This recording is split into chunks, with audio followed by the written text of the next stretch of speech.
boiler cover from British Gas, sponsors of Property on 4. This is the last remnant of a family's 120-year life in a house in Hackney. But how does it feel to sell a house that has been in your family for 4 generations?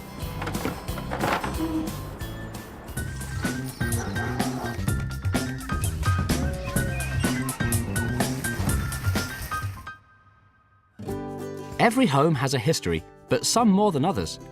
Diana's family have lived generation after generation in this home since it was built in the late 1800s.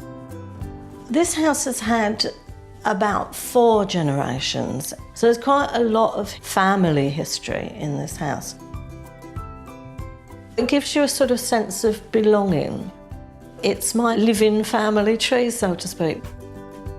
But with so much family history seeped into these walls, why is Diana finally selling the family home? Let's travel back through that history right to the beginning. This 3-storey terraced house in Hackney, London, was built towards the end of Queen Victoria's reign.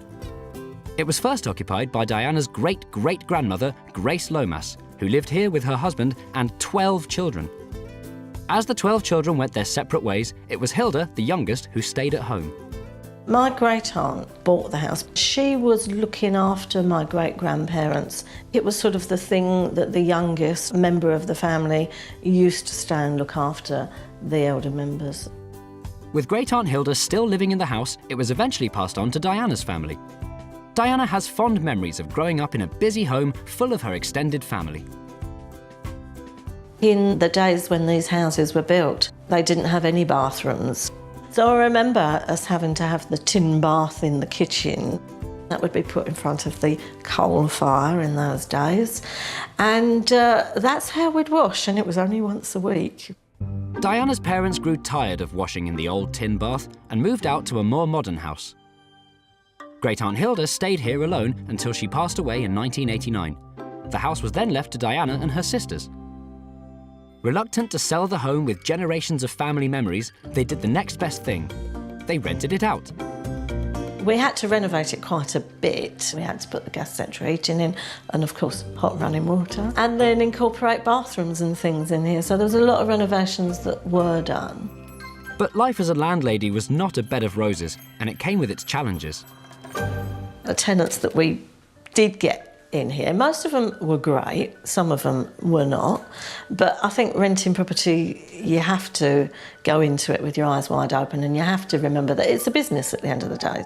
I think the worst thing about being a landlady is coming into a property and seeing that it's been wrecked and you've had to redo it all again, because it's really, really sad that people don't respect other people's property. After 120 years, the house has been sold on. My mother died last year, and that was the sort of last link to this house. So practically you have to think, well, how much longer do you hang on to it for, just because it's got your memories? And also because the houses around here are really fetching very good prices. So I think it was part financial and then part sort of letting go, really. This was the parlour. This was where most of the family parties, I think, took place. The piano was here as long as I can remember, and I do believe that probably my great-grandparents had it installed for the family parties, because that's what they used to do. This is the last object from this house that we can take.